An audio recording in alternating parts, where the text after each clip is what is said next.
আমি আপনাদেরকে একজন সফল ব্যক্তি সম্পর্কে বলতেছি। জুলাইবিস রাদিয়াল্লাহু আনহু ছিলেন কালো মানুষ। কেমন? একটু কালো, খুব উচ্চ বংশের না, খুব সুদর্শন না, খুব লম্বা না, খাটো টাইপের মানুষ, একটু বেটে টাইপের মানুষ। টাকা পয়সা একদমই নাই, একদমই টাকা পয়সা নাই, বংশমর্যাদা এই সব দিক থেকে তাকে আন্ডার স্টিমেট করা হয় আর কি। এমনকি ফিজিক্যাল স্ট্রাকচারও তারা আমাদের অনেকের মধ্যে সুদর্শন না। তার অবস্থা কেমন? নবী সাল্লাল্লাহু আলাইহি ওয়াসাল্লামের সাহাবীরা অন্য হাদিস থেকে বলেছেন যে নবী সাল্লাল্লাহু আলাইহি ওয়াসাল্লাম মসজিদে যেতেন, মদিনায় মসজিদ নববীতে যেতেন, রাস্তার পাশে তিনি পড়ে থাকতেন। ধরেন আমরা মসজিদে হেঁটে আসতেছি, রাস্তার পাশে একজন বসে আছেন, গায়ের জামা কাপড় খুব একটা উন্নত না, ছেঁড়া, তাসবিহ নিয়ে জিকির করতেছেন। আপনি কি খুব ফোকাস করবেন তার দিকে? করবেন না কিন্তু। তো মানুষ তার দিকে ফোকাস করে না খুব একটা, যাওয়া আসা করে, সে পড়ে থাকে। কেউ খাবার দিলে খায়, না দিলে খায় না। এইভাবেই তার দিন যাচ্ছে। কোথাকার ঘটনা এটা? মদিনায়, হিজরতের পরের ঘটনা। সাহাবীর নাম জুলাইবিস রাদিয়াল্লাহু আনহু। খুব উচ্চ বংশের না, অর্থবিত্ত নাই। বারবার বলছি, আমি রিপিট করতেছি কেন? বিকজ এটা আপনাদের সাথে অনেক মানে সাইকোলজিক্যালি মিলবে বিষয়টা অনেকের সাথেই, এবং এটা আমাদের খুব ভালো করে জানাও দরকার আছে। তো একদিন নবী সাল্লাল্লাহু আলাইহি ওয়াসাল্লাম তাকে বললেন যাওয়ার সময়, হে জুলাইবিস তুমি কি বিয়ে করবা? খুব মজার আলোচনা না এটা আমাদের কাছে, অনেকের কাছেই। হে জুলাইবিস তুমি কি বিয়ে করবা না? প্রশ্নটা এরকম ছিল, হে জুলাইবিস তুমি কি বিয়ে করবা না? তুমি তো আকাশ থেকে বললেন, ইয়া রাসূলুল্লাহ আমাকে কে বিয়ে করবে? আমার না আছে চেহারা সুরত, না আছে আমার বংশমর্যাদা, না অর্থবিত্ত, আমি কিভাবে বিয়ে করবো? কে মেয়ে দিবে আমাকে? কে আমাকে মেয়ে দিবে? তো ওদিন নবী সাল্লাল্লাহু আলাইহি ওয়াসাল্লাম চলে গেলেন, কিছু বললেন না। পরের দিন আবার বললেন, ইয়া জুলাইবিস আলা তাতাযাওয়াজ তুমি কি বিয়ে করবা না?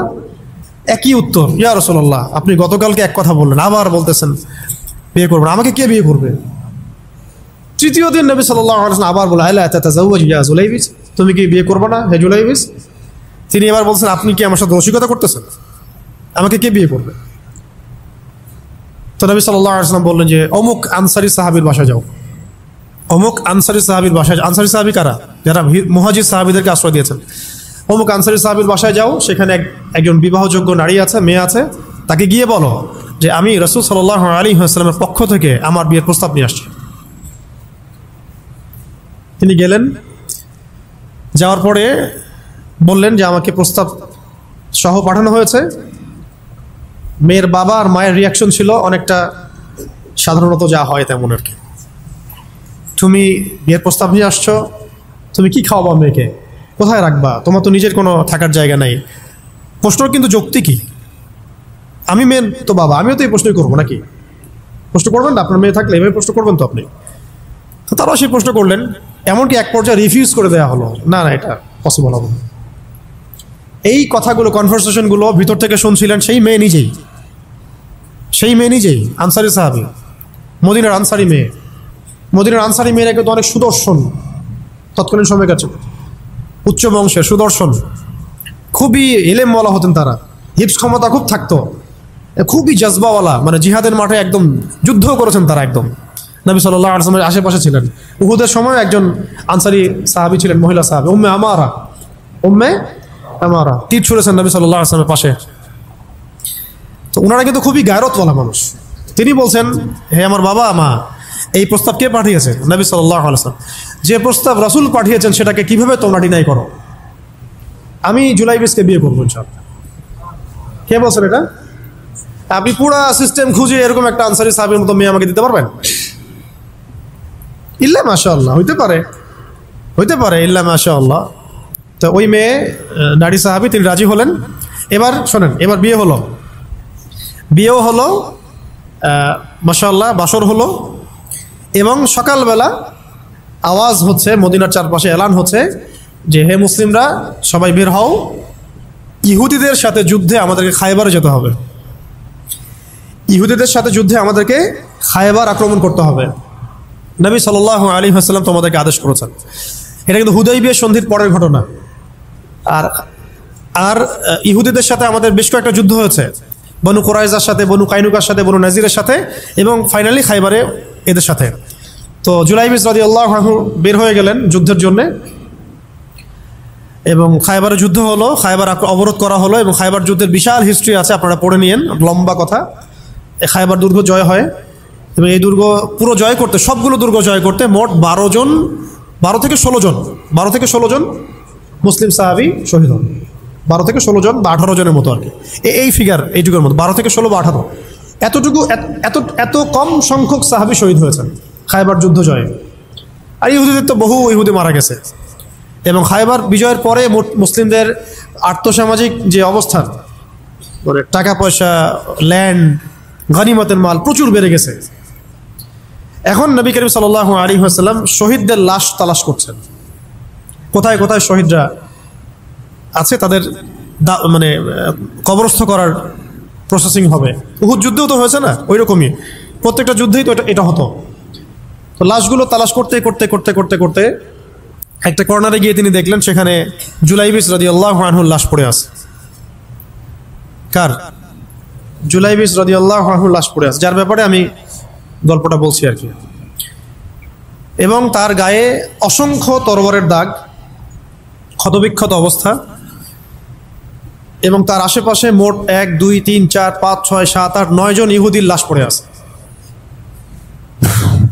ছোট সাহাবী, বলছি আকৃতিতে ছোট, খুব উঁচু বংশের না, অর্থ সম্পদ কম, দেখতে সুন্দর না। গতকাল বিয়ে করেছেন, কেউ তাকে বিয়ে দিতে যাচ্ছিল না। তার এক পাশে কয়জন ইহুদির লাশ?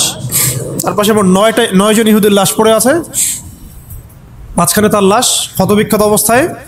এই অংশটুকু আপনারা পড়ে নিয়েন, পড়লে আরও ভালো ফিল করবেন, একা একা পড়লে আরও ভালো ফিল করবেন। নবী সাল্লাল্লাহু আলাইহি ওয়াসাল্লাম নিজে তার কাছে গেলেন। হাদিসের মধ্যে আসছে, সিরাতের কিতাবের মধ্যে আসছে, নবী সাল্লাল্লাহু আলাইহি ওয়াসাল্লাম নিজে তার কাছে গেলেন। যাওয়ার পরে তার যে মাথা, সেই মাথার পাশে নবী সাল্লাল্লাহু আলাইহি ওয়াসাল্লাম বসলেন। বসার পরে নিজের হাতে জুলাইবিস রাদিয়াল্লাহু আনহুর চেহারা থেকে এরকম করে ধুলাবালিগুলো সরান নবী সাল্লাল্লাহু আলাইহি ওয়াসাল্লাম। তার গা থেকে রক্তগুলো আমাদের নবী সাল্লাল্লাহু আলাইহি ওয়াসাল্লাম মুছলেন, আদর করলেন। চুলগুলো ঝাড়লেন। দৃশ্যটা চিন্তা করেন, তার চুলগুলো তিনি ঝাড়তেছেন, চেহারা থেকে রক্তগুলো মুছতেছেন। কে? নবী সাল্লাল্লাহু আলাইহি ওয়াসাল্লাম। তার চেহারা ধুলাবালিগুলো মুছতেছেন। নিজের এই পায়ের মধ্যে, উরুর মধ্যে তার মাথাটাকে নিয়ে এসে রাখলেন নবী সাল্লাল্লাহু আলাইহি ওয়াসাল্লাম। রাখার পরে এইভাবে আদর করতেছেন। আর এরপর উপরের দিকে তাকালেন, তার জন্য তো দোয়া করলেন, উপরের দিকে তাকালেন, তাকে চোখ নামাই নিলেন। সাহাবা একরাম তো আশেপাশে আছেন অনেকেই, বললেন যে ইয়া রাসূলুল্লাহ, আপনি এমনটা কেন করলেন, চোখ নামাই নিলেন কেন? তখন তিনি বললেন যে আমি দেখলাম যে জান্নাতের হুরদের মধ্যে অসংখ্য হুর ছুটে আসতেছে, কে জুলাইবিসকে আগে বরণ করবে তার জন্য। তিনি নিজে কাঁদলেন, জুলাইবিসের জন্য নিজে কাঁদলেন, নিজের হাতে তাকে এইভাবে উঠালেন। তিনি ছোট মানুষ ছিলেন। এরপর 2 হাত দিয়ে তাকে উঠালেন, উঠায় নিজের হাতে তাকে দাফন করলেন। দাফন করার পরে তিনি বললেন, ইয়া জুলাইবিস, হে জুলাইবিস, আনতা মিন্নি ওয়া আনা মিনক, তুমি আমার অংশ, আমি তোমার। হে জুলাইবিস, তুমি আমার, আমি তোমার। হে জুলাইবিস, তুমি আমার, আমি তোমার। এই কথাটা বললেন কে? নবী সাল্লাল্লাহু আলাইহি ওয়াসাল্লাম। এখন আপনাদেরকে আমি সাফল্যের মানদণ্ড কিভাবে বোঝাবো? এর বাইরে কোনো ভাষা নেই আমার কাছে। সাফল্য বলতে কি বোঝান? এই সিস্টেম সাফল্য বলতে কি বোঝায়? এই ওয়ার্ল্ড অর্ডারটা সাফল্য বলতে কি বোঝায়? এই বস্তুবাদী জগৎটা আমাদেরকে সাফল্য বলতে আসলে কি বোঝায়? সাফল্য বলতে বোঝাচ্ছে ইমান। সাফল্য হলো ইমান, বিশুদ্ধ আকীদা, বিশুদ্ধ আমল, আল্লাহর আনুগত্য, রাসূলের আনুগত্য, দুনিয়ার জীবনে মুসাফিরের মতো থাকা, যতটুকু প্রয়োজন ততটুকু সন্তুষ্ট থাকা, একজন নেককার স্ত্রী, সুসন্তান সন্ততি, আদর্শ একটা পরিবার, হালাল একটা রিজিক, বাস। ইসলামের জন্য দাওয়াত, তাবলীগ, মেহনত, দিন প্রতিষ্ঠার চেষ্টা, প্রয়োজনীয় জিহাদ, প্রয়োজনীয় শাহাদাত। আর কি আছে সাফল্য বলতে? এরকম সাহাবী একজন নয়, কিন্তু এক একজন সাহাবী সম্পর্কে এক একটা করে কথা বলা যাবে। হানজালা রাদিয়াল্লাহু আনহুর নাম শুনছেন? হানজালা রাদিয়াল্লাহু আনহু, তিনিও বিয়ে করেছেন একদিন। তার পরের দিন সকালে উহুদের যুদ্ধে গিয়েছেন। 70টা আঘাত সহ্য করেছেন, বলা হচ্ছে কিতাবের মধ্যে 70-80টা আঘাত তার দেহে ছিল। শহীদ হয়েছেন। উহুদ যুদ্ধে যখন সাহাবীদেরকে দাফন করা হচ্ছে, তখন তিনি নবী সাল্লাল্লাহু আলাইহি ওয়াসাল্লাম দেখলেন হানজালা রাদিয়াল্লাহু আনহুর লাশটা ভেসে আছে, বাতাসে ভেসে আছে, এবং লাশ থেকে পানি ঝরতেছে। সাহাবীরা জিজ্ঞাসা করলেন, ইয়া রাসূলুল্লাহ, এটা কেমন, এটা কিভাবে হচ্ছে? তখন নবীজি বললেন যে হানজালা গত রাতে বিয়ে করেছে, গোসল করার সময় পায় নাই, সে সকালবেলা চলে আসে যুদ্ধের মাঠে। ফেরেশতারা তাকে গোসল দিচ্ছেন, এটার পানি পড়ছে, আমরা দেখতে পাচ্ছি। সাফল্যের সংজ্ঞা আসলে কি? তো আল্লাহ পাক আমাদেরকে আসলে দুনিয়ার হাকিকত বোঝার তৌফিক দান করে। কিছু কিছু আইডিওলজি আছে যেটা আপনার ভিতর চলে আসলে বাকি সব ঠিক হয়ে যাবে। আর এগুলোর যদি ভিতরে ঠিকমতো না বলবৎ হয়, আপনাকে আমি ডালপালার ক্রাইসিস সমাধান, ওয়ার্ল্ড অ্যাফেয়ার্স, ইকোনমি এইসব বুঝে দিনের দিকে হেদায়েত দিতে পারবো না আমরা। আসলে কিছু বিষয় ভিতর থেকে আসতে হবে, যে আগে আপনাকে হাকিকত বুঝতে হবে আসলেই দুনিয়া কি, আখেরাত কি, গন্তব্য কোথায়, কোত্থেকে আসছি, কোথায় যাব, কোত্থেকে আসছি, আমরা যাব কোথায়, কোত্থেকে আসছি, যাব কোথায়, মাঝখানের সময় আমার কাজ কি, কে আমার নবী, কি আমার দিন, আমার দিনের মৌলিক বিষয়গুলো কি, দিনের ইলম কি, আমল সালেহ কি, দিন প্রতিষ্ঠার মেহনত কাকে বলে, কি করলে আল্লাহ পাক আমাকে কালকে আমাদের মাঠে নবীদের, শহীদদের, সিদ্দিকদের সাথে হাসর করাবেন। এটা হলো সাফল্যের মূল কথা। এর মানে এই না যে দুনিয়াতে আমরা কিছুই করব না, ব্যবসা করব না, আমরা চাকরি বাকরি করব না, আমরা মানে মুআমালাত মুআশারাত করব না, বিষয়টা তো এমন নয়। কিন্তু কথা হচ্ছে আমাদের মূল উদ্দেশ্যটা কি হবে।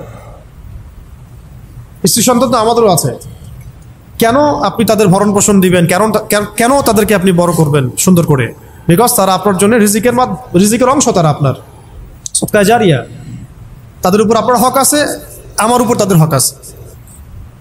যার যার হক আমি কেন আদায় করবো? আল্লাহর সন্তুষ্টির জন্য, আল্লাহর সন্তুষ্টি অর্জনের জন্য সব কাজ করা, রাসূলের তরিকায় সব কাজ করা এবং হালাল খেয়ে কাজ করা, এগুলো আমাদের সবাইকে যত দ্রুত সম্ভব এগুলো ঠিক করে ফেলতে হবে।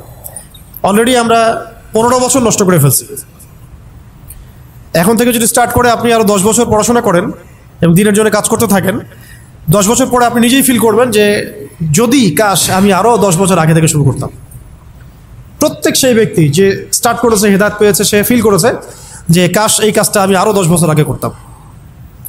কারণ কিয়ামতের মাঠে কেউ যদি 70 জন নবীর সমানও নেকি নিয়ে উঠে, সেও মনে করবে ওই দিন আমার কোনো নেকিই নাই, আমি কিছুই করি নাই। দিনটি এতটাই ভয়াবহ হবে, ওটা নিয়ে আমরা ইনশাল্লাহ পরে একদিন কথা বলব। এখন আজকে লাস্ট অংশে যে আজকের জন্য যতটুকু ওটা বলছি, যে আল্লাহ রাব্বুল আলামিন আমাদেরকে মানে একেবারে তো 1000 বছর হায়াত দিয়ে পাঠান নাই দুনিয়াতে। এই কারণে এই উম্মতের উপরে আল্লাহ রাব্বুল আলামিনের অনেক বড় রহমত আছে, দয়া আছে। কিছু কিছু অকেশন আল্লাহ পাক দিয়ে আমরা খুব সহজেই বেশি নেকি হাসিল করতে পারি। তার মধ্যে যেমন রমজান মাস, লাইলাতুল কদর ইত্যাদি। ঠিক এরকমই রমাদান মাসের পরে সবচেয়ে মর্যাদাপূর্ণ যে মাসটা আল্লাহ রাব্বুল আলামিন আমাদেরকে দিয়েছেন সেটা হলো এই মুহররম। এই মুহররম যেটা আমরা এখন অতিবাহিত করছি, এই মাসটাকে আল্লাহ পাক বলেছেন যে এটা হচ্ছে আল্লাহর মাস। এটা কার মাস? তার বাকি মাসগুলো কি আল্লাহর নয়? অবশ্যই। এটা বোঝানো হচ্ছে এটা আল্লাহ পাকের কাছে অনেক বেশি মর্যাদা মণ্ডিত, সম্মানিত। রক্তিম আকাশ থাকে দেখবেন এই মাসের মধ্যে, রক্তিম আকাশ থাকে, গধূলিটা অনেক রক্তিম হয়। তো এগুলোর আধ্যাত্মিক ইন্টারপ্রিটেশন আমি যাচ্ছি না, কারণ আমাদের এই ওয়ার্ল্ড আধ্যাত্মিক বিষয় অতটা বুঝে না। এখন মূল কথাটা হচ্ছে এই মাসটা আল্লাহর মাস। নবী সাল্লাল্লাহু আলাইহি ওয়াসাল্লাম বলছেন এই মাসে একটা দিন আছে। প্রত্যেকটা হাদিস এবং আয়াতগুলো এখানে কোট করা আছে, পরে কেউ চাইলে আমার কাছে আমি পিডিএফ দিতে পারবো। সময় শর্ট, আমি একটু শর্ট করে বলছি। এই মাসে একটা দিন আছে, এই মাসে একটা দিন আছে যেই দিনে আল্লাহ রাব্বুল আলামিন একটা পুরা জনগোষ্ঠীর তওবা কবুল করেছেন, এবং আগামীতেও বহু জনগোষ্ঠীর তওবা আল্লাহ পাক কবুল করবেন। এই মাসে একটা দিন আছে। এবং একজন সাহাবী জিজ্ঞাসা করছেন, ইয়া রাসূলুল্লাহ, রমাদান মাসের পরে আমি কোন মাসে বেশি রোজা রাখবো? নবীজি বলছেন মুহররম সাল্লাল্লাহু আলাইহি ওয়াসাল্লাম। কোন মাসে? মুহররমে তোমরা বেশি বেশি সাওম রাখো। তো পেলাম এই মাসটা আল্লাহর মাস, এই মাসটা অনেক মর্যাদাপূর্ণ। এই মাসে একটা দিন আছে যে দিনে আল্লাহ পাক তওবা কবুল করেছেন পুরো একটা জনগোষ্ঠীর, ভবিষ্যতেও করবেন ইনশাআল্লাহ। এই দিনটা কোন দিন? অন্য হাদিসে পাওয়া যাচ্ছে এই দিনটা হচ্ছে ইয়ামুল আশুরা, 10ম দিন, যেটা আজকে আমরা অতিবাহিত করলাম। এবং আমরা মাশাআল্লাহ সবাই রোজা রেখেছি আলহামদুলিল্লাহ। এবং নবীজি বলেছেন এই রোজার ফজিলত হিসেবে আমি আল্লাহর কাছে আশা করি যে বিগত 1 বছরের গুনাহ মাফ কাফারা হয়ে যাবে ইনশাআল্লাহ। বিগত 1 বছরে যত গুনাহ হয়েছে ইনশাআল্লাহ এগুলো মাফ হয়ে যাবে ইনশাআল্লাহ। তো কবিরা গুনার জন্য তওবা শর্ত, এটা আলাদা আলাদা আলোচনা। তাহলে এই মাসে আমরা এখন পর্যন্ত যারা রোজা রাখি নাই আরও রোজা রাখবো। যারা আশুরা রেখেছি তো মাশাআল্লাহ হয়ে গেছে। আর যারা 2টা রাখতে চান, 9-10 রেখেছেন মাশাআল্লাহ। যদি না রেখে থাকেন তাহলে কালকে রাখবেন ইনশাল্লাহ, তাহলে 10-11 হয়ে যাবে। তো চেষ্টা করবো এই মাসে বেশি বেশি রোজা রাখা, ঠিক আছে ইনশাল্লাহ। আরেকটা কাজ হলো এই মাসে বেশি বেশি তওবা করা, বেশি বেশি তওবা করা। আমার কিন্তু উদ্দেশ্য ফজিলত বলা নয়, আমার একটা উদ্দেশ্য আছে এই মাসটা নিয়ে কথা বলার। আজকে ওই অংশটুকু বলে আজকে শেষ করবো ইনশাল্লাহ, একটু ধৈর্য ধরেন। তো সাহাবায়ে কেরাম তাদের ছোট ছোট বাচ্চাদেরকে পর্যন্ত এই মাসে রোজা রাখাতেন, ছোট ছোট বাচ্চাদেরকে রোজা রাখাতেন, যে তোমরা সারাদিন রোজা রাখো, খেলনা দিতেন, খেলতে দিতেন, এই কালচারে তারা অভ্যস্ত করতেন। আজকেও মদিনায় গেলে আপনি দেখবেন রমজান মাসে বাচ্চারা রোজা রাখতেছে, নবমীতে খেলছে, ওখানে ইফতার করতেছে, কি চমৎকার পরিবেশ। তো এই কালচারটা আমাদের মধ্যেও যেন আসে, একজন রাখবো আরেকজনকে রাখাবো, একসাথে ইফতার অ্যারেঞ্জ করবো, একসাথে সাহারি করব, ভালো হবে ইনশাল্লাহ। তো ওই যে কওম, যেই কওমের তওবা আল্লাহ পাক কবুল করেছেন এই মাসে, সেই কওমের নাম হলো বনু ইসরাইল। কি নাম? বনু ইসরাইল। বনু ইসরাইল কাদেরকে বলে? ইব্রাহিম আলাইহিস সালামের 2 সন্তান। কয় সন্তান? এক সন্তানের নাম ইসমাইল আলাইহিস সালাম, যিনি থাকেন মক্কায়। কোথায়? ওই যে মক্কায় রেখে আসা হলো। এই ইসমাইল আলাইহিস সালামের বংশে আছে একজন ব্যক্তি, তার নাম আদনান। হ্যাঁ, তারপরে এখানেই আরো অনেকগুলো গোত্র আস্তে আস্তে এসেছে, বনু হাশেম, বনু মখজুম, বনু তাই, বনু আদি, অনেক গোত্র। এই গোত্রগুলোর মধ্যে বনু হাশিম গোত্রে সর্বশেষ নবী মুহাম্মদ রাসূলুল্লাহ সাল্লাল্লাহু আলাইহি ওয়াসাল্লাম। তার মানে নবী সাল্লাল্লাহু আলাইহি ওয়াসাল্লাম ছিলেন বনু ইসমাঈলের অন্তর্ভুক্ত, বনু ইসমাঈলের অন্তর্ভুক্ত। আরেকজন সন্তান ইব্রাহিম আলাইহিস সালামের, তার নাম ইসহাক আলাইহিস সালাম। তিনি থাকেন শামে। শাম মানে শুধু সিরিয়া না, শাম মানে ফিলিস্তিন, লেবানন, জর্ডান, সিরিয়া সব একসাথে শাম আর কি। ওইখানে থাকেন ইসহাক আলাইহিস সালাম। তার সন্তানের নাম হলো ইয়াকুব আলাইহিস সালাম, যার ওই যে 12 সন্তান, একজন ইউসুফ